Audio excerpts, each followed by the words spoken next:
Bem-vindo ao Direito em Ação, seu programa genial de direito. Nós estamos hoje aqui com a doutora Rita Galvão, amiga querida.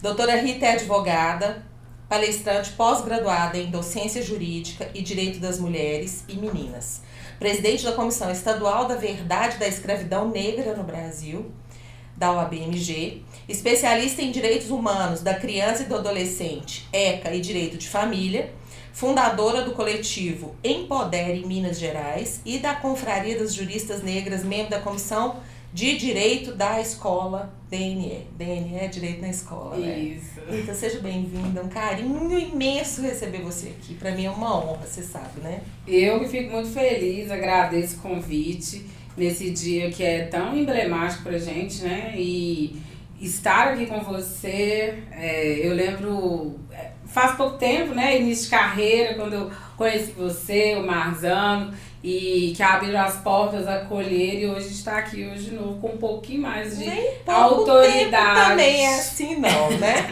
É um pouco médio tempo. Pessoal, a gente escolheu a Rita hoje por uma questão muito especial.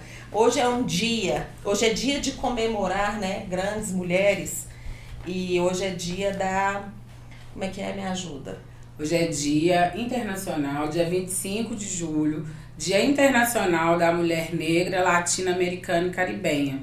E esse dia, ele foi instituído porque reuniram-se várias mulheres de vários países para poder escolher um dia, tanto para a gente ser homenageada, quanto também para a gente buscar acessar espaços e trazer algumas pautas que são específicas, né, das mulheres negras. Aqui no Brasil, o Dia Nacional ele é conhecido como o Dia Teresa de Benguela, né? E em Belo Horizonte também é o dia que foi dado o nome da Dona Valdete. E aí vocês pesquisem aí um pouco dessas histórias, porque são muito interessantes e vale a pena. Olha, histórias de mulheres maravilhosas, né? E aí eu vou ter que explorar um pouquinho a sua história, né, Rita? Porque eu acho que a história da gente que traça quem a gente é, né? E você hoje é uma mulher maravilhosa, empoderada, cuida dos outros, cuida de si, cuida das mulheres, né? E eu sei um pouco de sua história, mas eu acho importante que se você puder contar pra gente um pouquinho de quem você é e o que te motivou a chegar onde você chegou, né? A Rita é advogada, dentre outras tantas qualidades que ela tem, e ela tem realmente essa questão do enfrentamento às políticas de abordagem das questões negras, da questão da mulher, né? Eu, inclusive, aprendi com ela, tá? Há algum tempo eu estava precisando de estudar um pouco esse assunto. Hoje eu tenho essa consciência de que a mulher branca ela não consegue falar sobre pautas negras, a menos que ela estude demais, né? A gente não tem noção do que são realmente as coisas. E a Rita me falou para assistir uma pessoa, não sei se você vai lembrar disso, isso tem muitos anos. E aí eu fui estudar e eu percebi o seguinte, que uma coisa é a discriminação racial da mulher, do negro. E outra coisa é a discriminação da mulher. A mulher é discriminada e o negro é discriminado. Agora, mais do que isso, é a discriminação da mulher negra, né? É como se você tivesse levado ao cubo todas as questões que são inerentes a cada uma dessas pessoas, né? Então, para mim, hoje é realmente muito importante receber a Rita aqui, porque ela traz essa medalha no peito, né? De ser uma mulher negra no Brasil, vitoriosa. Você conta pra gente um pouquinho de sua história. Olha, Paula, é emocionante, né? Conversar com você hoje nos lugares, desse lugar que eu ocupo com mais segurança para falar sobre até as nossas próprias pautas. E a gente acha no dia a dia que às vezes o caminho, a gente está caminhando a passos curtos, né? Porque é pesado, mas quando a gente vê que atrás tem toda uma história, essa história é valorizada porque pessoas se conectam com pessoas, com histórias. E quando a gente consegue transformar a vida de uma, duas, três pessoas, impactar com a nossa história, com a nossa vivência, com a nossa experiência, isso é muito importante. e diz muito sobre esse caminho que eu tô trilhando. Eu sou, atualmente, eu faço parte de 4 projetos que cada um se conectam entre si, mas todos envolvem essa questão do enfrentamento e da valorização, porque os meus recortes são raça, gênero e classe social. Então, o que a gente pensa? No direito, o recorte que eu trago, a minha experiência enquanto conselheira tutelar, me traz assim, uma bagagem da minha infância que não tem como chegar na Rita hoje, sem falar um pouco da história da Rita criança e adolescente. Eu sou cria aqui, né, da Vila dos Marmiteiros, da Vila São Vicente. Minha mãe e meu pai nos criaram ali sempre. Vila Oeste, Vila dos Marmiteiros, aquela conexão, né, da anos 80, ali a minha irmã, por exemplo, é de 79. E aí a gente veio desse lugar. A mãe jovem, pai jovem, tentando levar a vida que eles conseguiam fornecer e dar pra gente.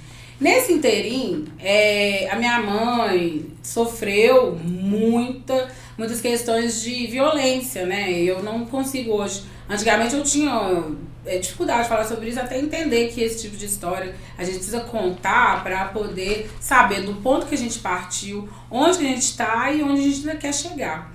E ela era vítima de violência doméstica. E nesse inteirinho eu falei assim, gente, mãe, vamos mudar de vida, vamos largar tudo, vamos embora, vamos construir nossa vida. E aí minha mãe falava, beijo pra minha mãe, tá? Dona Cida. Ela falava assim, eu tenho 3 filhas. E ser uma mulher e criar 3 filhas dentro de uma vila, né, de uma comunidade, de uma favela, não é fácil. Então, tudo que eu aguento, eu vou aguentar por vocês. Porque eu preciso que vocês cresçam, que vocês dêem fruto na vida, que vocês estudem. E seu pai, querendo ou não, com toda essa ignorância dele, ele é um ótimo pai nesse sentido de não abandonar seus filhos, de estar ali, de prover, de falar assim, ó, filha minha, é assim, tem que ser criada assim. E nisso a gente foi aprendendo, né, com essa doçura da minha mãe, esse desprendimento. E com aquela firmeza e aquela agressividade do meu pai. E com o tempo eu fui entender que tudo isso, todas essas histórias, tanto dela quanto dele, tinha um lugar que era essa questão da nossa construção social, da desigualdade social, do machismo estrutural, daquela coisa de... coisa de menino, coisa de menina, até hoje a gente usa, né? Tipo assim, esses chás e revelações, assim, que você vê vídeos horríveis de quando aparece a fumacinha rosa, o cara fica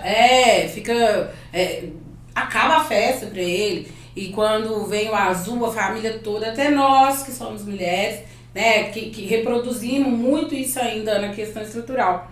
E meu pai foi criado praticamente bicho solto. Então esse bicho solto é o cara, o pegador, o mais machão, o que faz, o que acontece, a reputação dele enquanto homem, homem másculo, né? Vamos usar a palavra aqui, o comedor, aquela coisa. Então ele foi criado nesse ambiente. E quando chegou, ele falou assim, não, mulher minha tem que ser assim, tem que ser assado.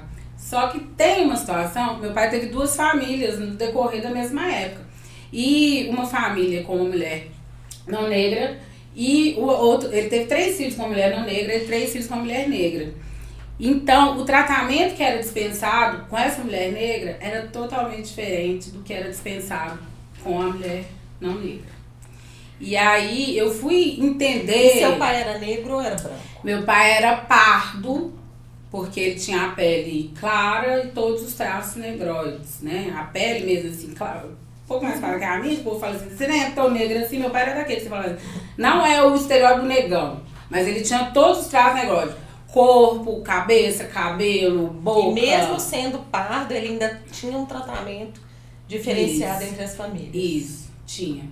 E aí até esses meus irmãos, né, que a gente foi criado, ele fez questão de nos criar próximos, um tendo contato com o outro, mas ele também tinha a desejar.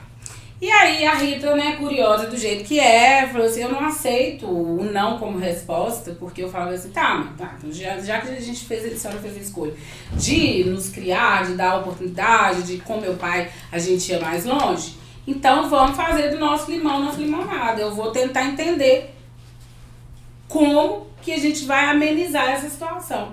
E aí a minha irmã também, que é 3 anos mais nova que eu, sofreu uma parte muito grande do abuso físico, junto com a minha mãe. A gente formou um clã ali e falou assim, não, acabou esse negócio. Então tava no início da Lei Maria da Penha. E aí a Maria da Penha, quando ela veio, quando ela trouxe aquela inovação de que as filhas, o convívio, né, da parentalidade, ali extenso e tal, também abarcava a Lei Maria da Penha, aí foi o momento que essa minha irmã denunciou. E meu pai, por ser muito conhecido ali na região, era aqueles que chamavam a polícia. Quando eu falei que ele era líder comunitário, ele era líder comunitário. E ele era assim, era uma loucura, porque ele era, ou você amava ou você odiava. Né? Na rua ele era muito amado, em casa tinha dia que ele parecia o melhor pai do mundo. Tinha dia que parecia que eu não conhecia quem que era aquela pessoa. E aí que eu fui entender contexto, raça e gênero, que eu fui entender por que a gente vivia aquele inferno muitas vezes, né, na nossa vida. Então, quando eu falo isso, que eu faço esse resgate, eu entendo hoje que não adianta você ter só a questão da educação, né, se você não tiver uma oportunidade, um acesso, uma possibilidade de dialogar, de conhecer, de vivenciar essas coisas, aí usa-se muito aquela falácia, né, tá com ele porque gosta de apanhar. A gente escuta isso muito nos casos que envolvem Maria da Penha, né? Então eu atuo em casos de Maria da Penha e o direito de família no geral, ele tem ramificações, né? Então eu, especificamente, eu trabalho direito da família com o recorte da criança e adolescente, porque a gente pega ali o embasamento. Olha, chega uma questão de eu quero regularizar a guarda e a visita. Quando você vai ver, pelo recorte racial, pela questão onde ela mora, pela vulnerabilidade, pelo acesso dela a dinheiro, a renda, o grau de abuso, ele aumenta a cada, diametralmente, né? Tipo assim, a cada ausência que você tem das suas necessidades, a possibilidade de você sofrer aí os abusos, a violência é maior. Eu não posso deixar de chamar a atenção para uma questão aqui que a Rita falou, que eu acho que é até educativo, sabe? Ela mencionou assim que tinha dia que ela não reconhecia o pai dela, tinha dia que ele era maravilhoso, tinha dia que ele era um pai perfeito, mas tinha dia que ela sequer reconhecia. E isso a gente vê diuturnamente, e a gente chama isso no direito de ciclo de violência. Sim. O que é o ciclo de violência? Você relatou ele perfeitamente. Hoje a pessoa tá amável, gentil, cordial, provedor. Amanhã aconteceu alguma coisa na rua, ele chega em casa bravo, quebra uma coisa. No dia seguinte ele chega em casa bravo, xinga a reclama mulher, que a comida filhas, tá ruim, aí fala que a casa tá bagunçada, aí beleza. No outro aí dia joga o prato na parede, daí a pouco bate em alguém, ou na mãe ou na filha, e aí no outro dia ele chega com um buquê de flores e pede presente, cesta básica, vamos fazer compra, vamos dar, então assim, era desse jeito. O ciclo de violência é clássico, infelizmente, mas eu acho que a gente tem que chamar atenção para isso, que às vezes as pessoas estão vivendo o ciclo de violência e não tem noção do que tá passando. Exatamente. Então vai, continua. E aí a gente dessa escuta ativa, dessa coisa, então eu com 12 anos de idade, eu tinha muita responsabilidade. E eu, bem novinha, eu falava assim, eu vou fazer direito, eu vou ser advogado, porque eu vou ser delegado, eu vou colocar meu pai na cadeia. Meu Deus. E aí eu cheguei aos 12 anos com outra mentalidade, porque aí eu fui aproximar mais do meu pai, porque ele não tinha muita formação enquanto ser humano, né, olhando do outro lado. Porque a ironia do destino, ele teve 5 filhas mulheres e um filho homem. Então, ele teve que se adaptar a essa nova realidade dele. Que o que ele fazia, ele sabia que o que ele fazia com as filhas dos outros, ele jamais permitiria que fizesse com as filhas dele. Então, ele começou a buscar politicamente, né, conhecer, participou ativamente de política, de promoção de política pública enquanto líder comunitário e tal. E aí ele começou a ter esse momento de, tipo assim, consciência. Quando ele começou a ter acesso a mais informação, puxão de orelha, falou assim, olha, não tá certo, né? Então ele apoiava uma pessoa que eu tenho muita consideração, que muito do que eu sou hoje, o meu olhar enquanto ser humano, enquanto ver mulheres em espaço de poder, né? Que hoje o dia 25 é sobre esse olhar, essa transformação de se ver, se enxergar e trabalhar, que você esteja nesse espaço, falando, orientando, prevenindo que outras mulheres passem por esse tipo de situação e que elas também se desenvolvam, tanto nas suas carreiras, seus relacionamentos. Meu pai, ele teve esse envolvimento com a política, a ex-vereadora, foi vereadora em 5 mandatos aqui na nossa regional, que é a Neuzinha Santos. Essa é uma das mulheres que eu tenho muito orgulho de ter ladeado, vivido com ela.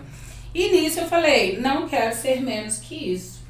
Só que tem a barreira, né, que a gente tem enfrentado nesses espaços com a nossa fala, que é ainda a barreira da cor, da raça, do gênero. Às vezes ele não é tão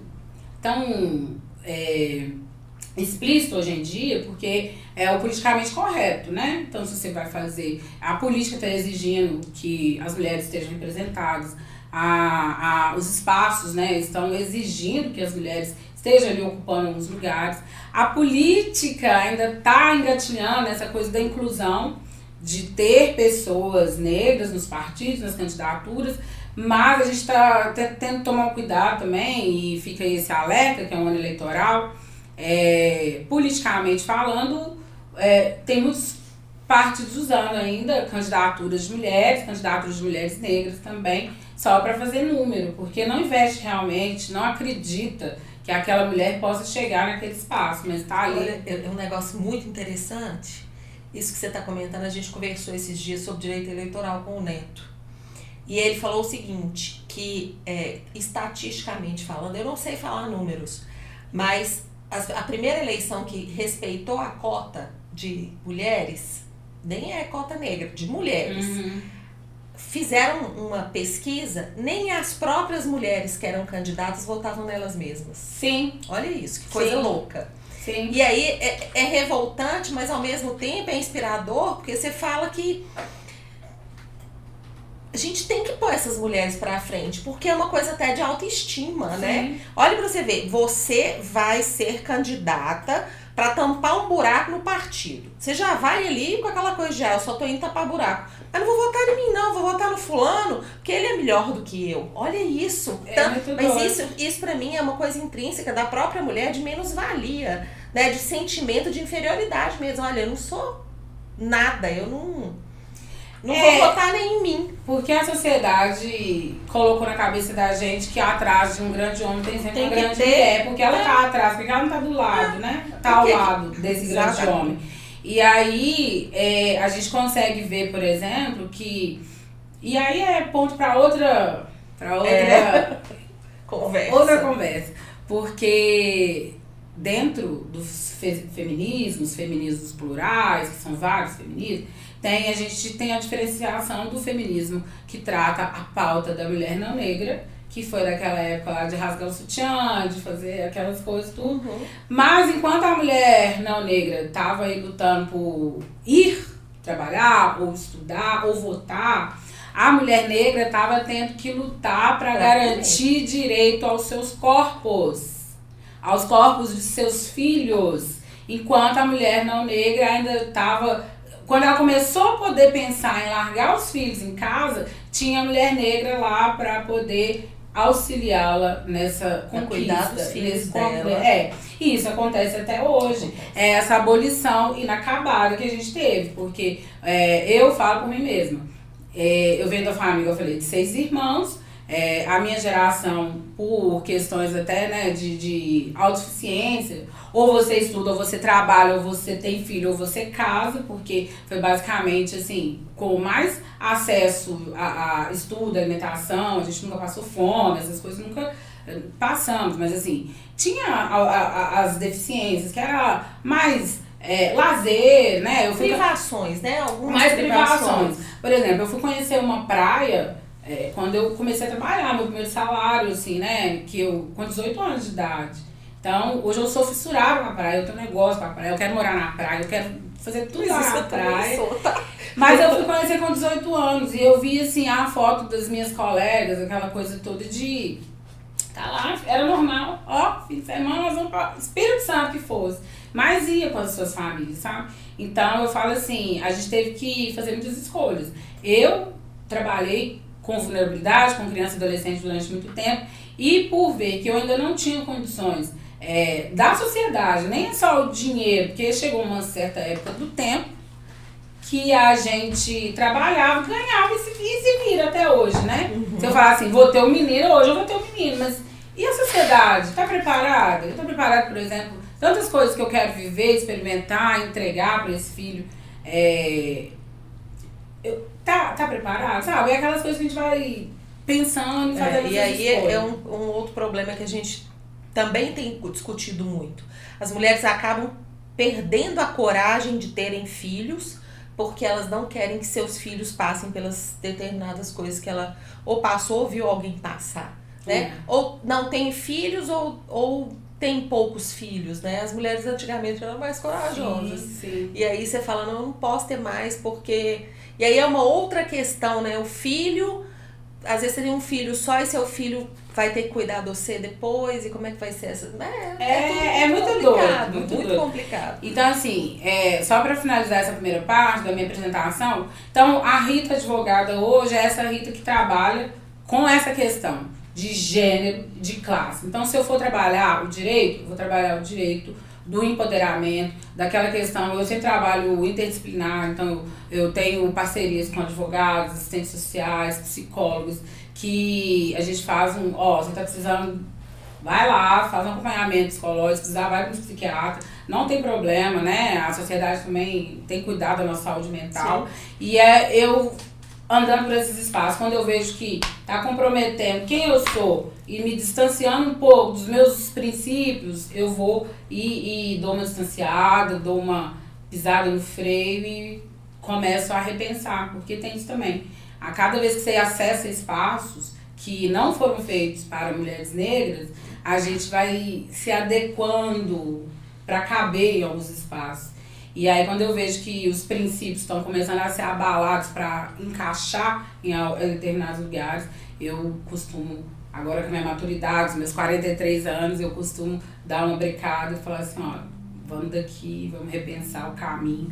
E eu tento levar isso muito para as meninas e para as mulheres, sabe? Eu vou te perguntar uma coisa que eu tenho uma ideia já formada, mas eu não sei se faz jus, mas quando você sente nesses lugares de empoderamento, você chega num lugar e é colocada como uma mulher que já galgou esses espaços, você acha que há uma repulsa é uma palavra muito pesada, né? Mas você acha que há um incômodo nas outras pessoas por estar você ali, mulher preta, de origem social mais simples e se colocando naquele lugar? Você acha que há um incômodo?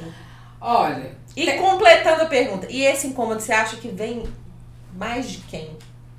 Então, o que a gente vê? Que pra gente romper algumas barreiras,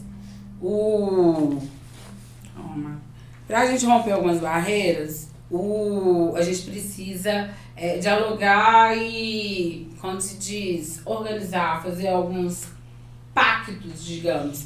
E existe um pacto muito, que a gente fala que é um pacto social, que existe essa questão do racismo, que é estrutural. E a gente tem que tomar cuidado com essa questão estrutural, porque a estrutura é dirigida por pessoas. Então, quando você fala assim, racismo no ambiente do algoritmo, o algoritmo que está lá fazendo reconhecimento facial hoje em dia, que me prende e fala que eu cometi um crime porque eu tenho a feição de quem comete crimes, é a mesma coisa de que eu associo que eu não tenho cara de quem é presidente de alguma certa instituição. Eu não tenho cara de quem fez o seu primeiro milhão na sua profissão. Então, por exemplo, até hoje, quando você chega, dependendo do lugar, eu posso estar arrumada, de advogada, né, e tal. E chegar em alguns espaços. Eu nunca sou a doutora Rita. Teve lugar, por exemplo, que as pessoas estavam esperando uma doutora Rita que não... Eu não fui lá como convidada para fazer uma questão na área racial. Mas o meu corpo, a minha vivência, os espaços que eu ocupo, já é um ato político. Então eu não preciso falar assim para todo mundo. Eu vou chegar para um cliente, né, de um porte, de uma questão, uma causa de um valor maior. E eu vou virar para ela e vou chegar assim, doutora Rita, prazer, da área do direito público, e nós vamos aqui discutir o impacto social de alguma coisa na região tal. Ali eu não vou falar que eu sou negra, que eu sou não negra. Mesmo porque é irrelevante. Na hora que eu chego, as pessoas assustam, né? Porque assim, uai, né? Quem é essa mulher de dread aí? O que ela tem para nos oferecer? Ou então, fala assim, cliente, você é minha cliente, eu chego você na sala de audiência. E aí o juiz olha para você e fala assim, doutora, a senhora trouxe, apresente sua AB. Aí eu tenho que virar e falar assim, não, eu sou doutora, excelência, ela é a cliente. E a cara nem queima, eles não tem problema de fazer isso, sabe? Então, pra gente que tá ali capacitando, estudando, fazendo, acontecendo, especializando nessas áreas, ainda é muito doloroso. E eu falo, né, eu tenho orgulho de falar também, que quando eu comecei a advogar, você lembra às vezes que eu ligava? Paulo, como é que eu faço tal coisa? Hoje em dia a gente tem uma rede de mulheres de mulheres negras que a gente consegue se auxiliar a fazer esse trabalho. E eu me coloco nesse lugar de sempre estar auxiliando. Doutora Rita, eu preciso fazer tal coisa. Doutora Rita, fulano sofreu violência. Doutora Rita, fulano precisa de esconder porque o marido está procurando, quer matar filho, quer levar a menina embora. Eu falo assim, hoje eu tenho esses acessos. Antes eu não tinha. Hoje eu sei onde buscar e onde... E como eu falo, eu demorei 10 anos para me formar. E eu não quero que todo mundo passe, né? Que não existam mais essas dificuldades. Eu falo que com 42 anos agora, eu estou acessando alguns espaços e a minha trajetória é para que quem queira, meninas negras ou não negras, de classe social baixa, mas sobretudo as meninas negras que têm essas barreiras, que são visivelmente, que são impeditivas, que me acessem, que aí eu vou conectar elas com pessoas que são parceiras, como você, com outros advogados, com outras pessoas que vão dar oportunidades. Porque eu falo que a diferença entre uma mulher negra e uma mulher não negra é a oportunidade. Exatamente. É apenas a oportunidade. Exatamente. E só a mulher negra sabe dizer o quão isso é pesado, né? Sim. Por mais que a gente tente, hoje eu entendo isso, que a gente sabe falar porque a gente aprende, mas a gente não sente, né? E realmente faz toda a diferença. Exatamente. Uma coisa é você ouvir dizer, outra coisa é você sentir, né? Eu tenho essa percepção hoje, depois de ouvir muito de você e estudar, né? De outras amigas nossas também que falam muito bem sobre isso. Bom, a Rita é hoje presidente da Comissão Estadual da Verdade da Escravidão Negra no Brasil, da OAB-MG, desde 2015? Não, eu entrei agora em 2022. Desde 2000. É porque mudou a gestão, verdade. Rita, conta pra gente um pouquinho o que é essa Comissão da Verdade da Escravidão Negra no Brasil. A gente não sabe a verdade, é isso? Então, a verdade, ela existe, só que ela não está documentada da forma que a gente fala que a questão da doutrina, da jurisprudência existe. Então, a gente tem essa riqueza de história, de saberes, de vivência, né? De aquelas coisas que a gente passa de geração para geração, mas a gente não tem tudo isso documentado, fundamentado, eu falo para as questões do direito, porque hoje a Comissão da Verdade é para trazer essa verdade da população negra para dentro da advocacia, para a casa da cidadania. E aí essas verdades trazidas da atualidade, a gente vai transformando isso em relatórios, em embasamentos. Para quê? Para quando a gente for levar essa pauta, porque é uma coisa que ninguém gosta de falar, mas a gente precisa falar, vai ter que falar em algum momento, que é uma reparação histórica. E essa reparação histórica, a gente quer história mesmo, assim, os monumentos, as personalidades, fazer esse resgate dessa história e reparar essas pessoas ou familiares ou a próxima geração, porque assim, não é distribuir, pegar, indenizar o neto de fulano que sofreu a escravidão. Isso hoje em dia seria praticamente impossível. A gente fala de uma reparação histórica gradual, que os meus filhos, os meus netos, os netos dos meus sobrinhos não venham a ter que passar daqui a 60 anos, chegar e tá falando sobre as mesmas pautas que eu tô falando. Olha pra você ver, o Dia da Mulher Negra, ele foi instituído em 92. Nós estamos em 2024, a gente está falando das mesmas pautas. Mesmas pautas. Então, a ideia é a gente levar essa historicidade para dentro da OAB e que a OAB, enquanto entidade, Conselho Federal, a gente sente com as outras entidades e fale sobre uma possível reparação histórica. E como que isso vai ser? Não confundir, tá? Reparação histórica com lei de cotas. A lei de cotas, por exemplo, que é um assunto para outro dia também, ela fala sobre um pouco uma das formas possíveis de reparação que a gente tem visto que está dando resultado. Né? A lei de cotas completou o tempo e foi renovada agora. Então, é sobre isso. Às vezes, eu não estudei por cota porque na minha época não tinha essa facilidade de acessar a cota. Então, é aquela mesma coisa a minha cota foi de herança, assim, meu pai trabalhou, minha mãe, os dois trabalharam para que eu pudesse acessar a faculdade. E mesmo assim, igual eu falei, demorei 10 anos para conseguir concretizar esse estudo, enquanto as pessoas fazem 5 anos. E mesmo com um certo suporte. A lei de cotas é uma dessas formas desse acesso e que tem tido ótimos resultados de sucesso. Mas tem outras coisas que a gente precisa fazer para trazer as pessoas para essa realidade, porque inclusive tem uma homenagem, né, da Diva Moreira, que para mim é uma ancestral viva, que eu tenho o prazer de abraçar, de tomar um chá, um café com ela. E a Diva, ela abre a boca pra falar, eu falo, Diva. Ai, ela falou assim, Rita, você vai chegar lá, porque ela tá com 72 anos, né? Ela falou assim, você acredita que eu com 72 anos, a gente tá discutindo as mesmas pautas de quando você nasceu?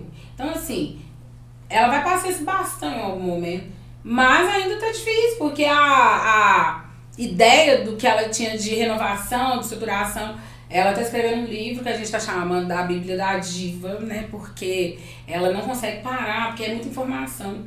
E até ela concatenar todas essas ideias, que fala muito, né, desse plano de reparação, ela fala de várias coisas, né? Não vou dar spoiler aqui, porque ela vai lançar ainda.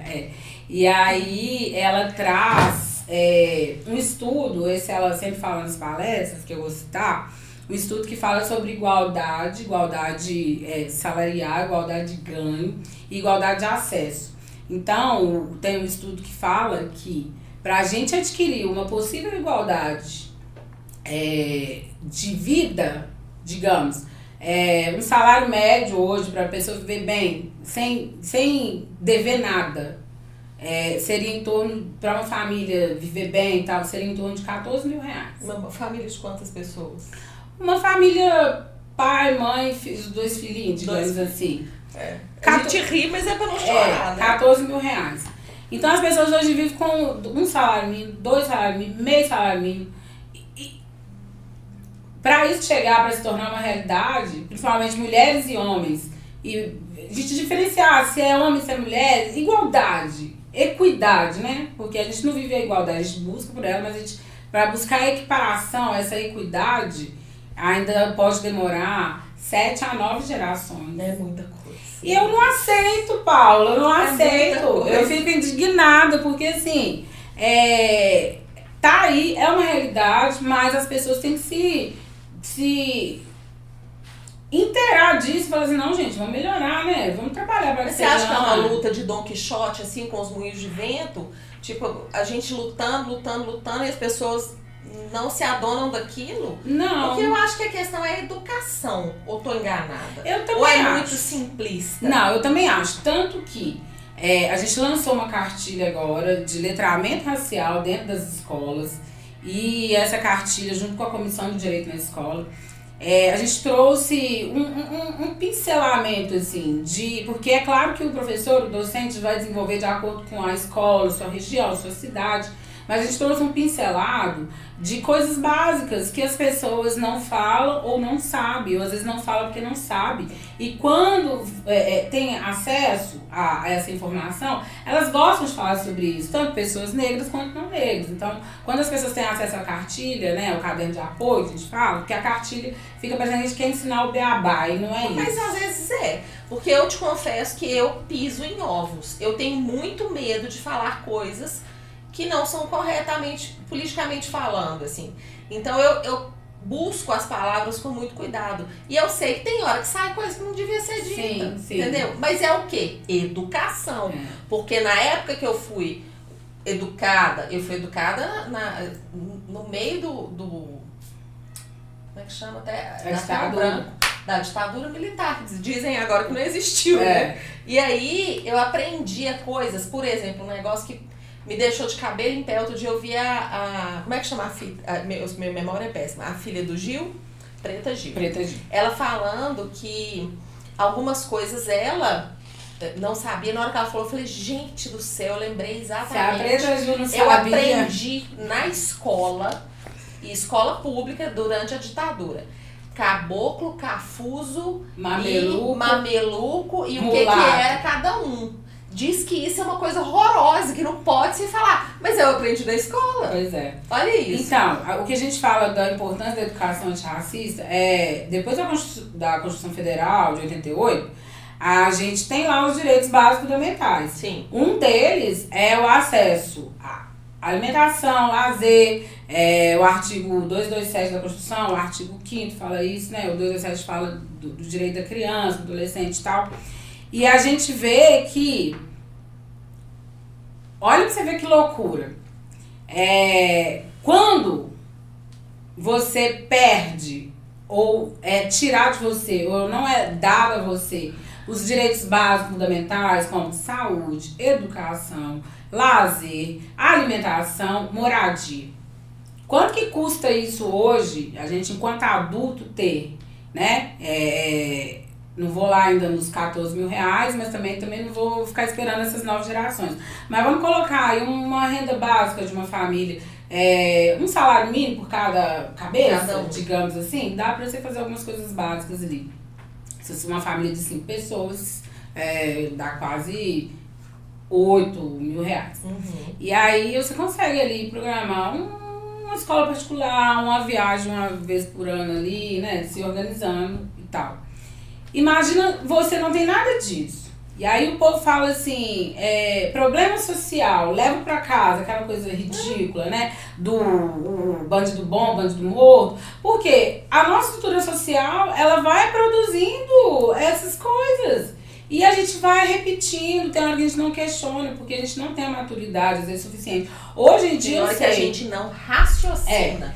É pior do que questionar, porque tem hora que o negócio passa igual um vendaval na sua vida, você considera aquilo como normal e não chega a pensar. Não raciocínio. Então, a ideia, por exemplo, quando eu falo, né, enquanto falta todos os direitos, garantias fundamentais para você deságua na necessidade de um dos maiores direitos, que é o direitos humanos. Porque aí, e a gente conhece muito, todos esses direitos que eu falei são direitos humanos, mas a sociedade só conhece na parte pejorativa, que é os direitos humanos, que só protege bandido. Mas aí, e o raciocínio? Faltou todos os seus direitos, você foi violado em todos os seus direitos básicos fundamentais. Aí você cai na última, eu falo que é a última ratio, né, que a gente fala do direito. A última tábua da salvação é ali os direitos humanos dentro já do sistema prisional, daquela coisa toda. Então, a gente vive uma máquina de construir gente que tá aí insatisfeita, tá infeliz, quer ter, porque o tempo todo a gente fala, tenha, compra, consuma, tal, e quando você não tem, você fica batendo cabeça, é saúde mental, é querer, a criminalidade também, né, que envolve alguns que não chegam aos 18 anos, muitas vezes. Então, assim, é difícil. E a mulher negra ainda tem. Na cartilha, que vai aí na tela, eu mostro, por exemplo, é emblemático a figura de um menino negro, levantando a sua mão, conforme vocês vão ver aí, tipo assim, eu quero conhecimento, eu quero acessar, eu tô aqui, tô dentro de uma sala de aula, eu preciso disso. E aí, porque tem um índice também de que as meninas, elas evadem numa idade mais avançada do que os meninos das escolas. As meninas, às vezes, porque quer acessar o primeiro emprego, mas o primeiro emprego dela vem depois dos 15, 16 anos, até os 17, 18 anos ali, ela ainda consegue ficar dentro da escola, né? Mesmo que ela tenha obrigações, tarefas em casa, ela ainda consegue conciliar. Os meninos não. Os meninos, por esse sistema que fala que você pesa o que você tem, essas coisas todas, os meninos evadem muito mais cedo das escolas. Então, Você acha que esse projeto novo do Lula, que ele vai pagar acho que R$200 por mês, tem um projeto assim que tá... Para manter esses meninos na escola. Você acha que vai ser efetivo isso? Vai depender do arcabouço de política pública que vier alavancando aquela família. R$200. Ou assim, dependendo do valor, fazendo outras coisas, ele consegue mais. Eu pensei até em outras coisas escusas, né? Porque, infelizmente, a gente sabe que a gente perde muito criança da escola pro tráfico, né? E aí, eu admiro o governo estar se preocupando com isso, não é uma crítica, pelo contrário, eu acho que tudo que é em prol da criança, do adolescente é bem-vindo, mas eu tenho essa preocupação, né? Mas tem essa questão também do... Não só o tráfico, mas a questão do trabalho escravo, trabalho análogo ao escravo. Que retira esses meninos de dentro às vezes não tem nem tem lugares que eles não têm nem acesso à educação, à saúde. Não vai muito longe, não. Belo Horizonte tem lugares aí que ainda estão, assim, totalmente vulneráveis. E a gente está vivendo como se o maior sonho fosse aquele sonho, né, que todo mundo tem, de ter seu carro, sua casa, sua estabilidade financeira e tudo. E a gente ainda tem muita coisa para acessar. E é através da educação, da consciência que eu vejo que a gente vai mudar. Mas não só a educação. A gente que já está acessando espaço, a gente precisa, às vezes, até levantar da cadeira, eu falo, né, para que outras pessoas sentem. Por exemplo, se a mulher chegou, ela bate no ombro do marido dela, tá ali do lado, e fala assim, dá licença que agora a gente vai ocupar, colocar parâmetro mesmo. Se o Brasil, a gente é 50%, mais de 50%, 54% da população negra que vive, sobrevive, trabalha, por que quando a gente chega nos espaços de poder, a gente ainda não é representado nem por 3%? Tem lugar que tem cota, né, no estatuto hoje em dia, mas quando você chega, o teste de pescoço, que você olha e fala assim, por que eu ainda não estou representada aqui? Sendo que eu estou... a própria OAB, eu falo que é um exemplo, né? O último censo, ela trouxe que 51% dos inscritos nos quadros da OAB são mulheres e os pagantes. E desse total de 100%, um pouco mais de 30% se declarou preta, parda, né, indígena, e isso é inovador porque a gente não tinha ainda esses dados. E quando a gente vê as comissões instituídas da própria OAB, você não vê nem 10% de mulheres. Não vê mulheres e não vê mulheres negras. É a história da mulher da mulher e do negro, da mulher negra, enfim, é inacreditável. Rita, eu vou deixar os últimos minutos para você, porque eu sei que você tem algumas coisas a dizer. Eu queria pedir vocês para compartilharem o vídeo, divulgarem, ajudar a gente, comentar, sugerir pautas novas, fazer perguntas que a gente responde com o maior carinho. E pode falar. Primeira coisa, fazer essa divulgação do meu trabalho, né, para me procurarem aí, qualquer demanda que tiver no Rita Galvão, _advogada. Também faço parte de um coletivo de mulheres negras que a gente traz esse slogan a pedido de todas as mulheres, porque a gente sabe que a desigualdade social, né, ela também está em vários lugares, e aí é em prol de todas as mulheres, mas o foco são mulheres negras empoderando outras mulheres. E faço parte também de outros coletivos. E estou com esse trabalho mesmo de empoderamento da mulher negra advogada. No início de carreira, ou se ela tá trocando de carreira, se ela tá, tipo assim, quando você fala que você tá desnorteada, você tá perdendo a fé no seu potencial, na carreira, a gente tá se aquilombando, trazendo essas mulheres para mais perto e conseguindo despertar o melhor delas, o melhor de nós também. E agradecer imensamente, né? Convidar também para que vocês conheçam as comissões mulheres negras. Conheçam as comissões da OAB, se vocês são advogados. Se você não é advogado, procure coletivos que você se identifique. Porque viaja mais gostoso quem viaja acompanhado. Porque o trabalho solitário, ele é mais cansativo. E agradecer a Paula, agradecer o Direito em Ação, que eu acho que já é a segunda vez, né? Na próxima já pode pedir música. E manter esse diálogo, e obrigado mesmo pela abertura nesse dia tão emblemático, tão importante pra gente, enquanto mulher negra. Salve Tereza de Benguela, salve Dona Valdete e salve todas as mulheres que têm aí lutado para que mais mulheres, sobretudo mulheres pretas, acessem esses espaços. E falando por mim também, que a luta é grande, mas que nós estamos chegando e a gente não vai retroceder. Salve. Obrigada. Obrigada.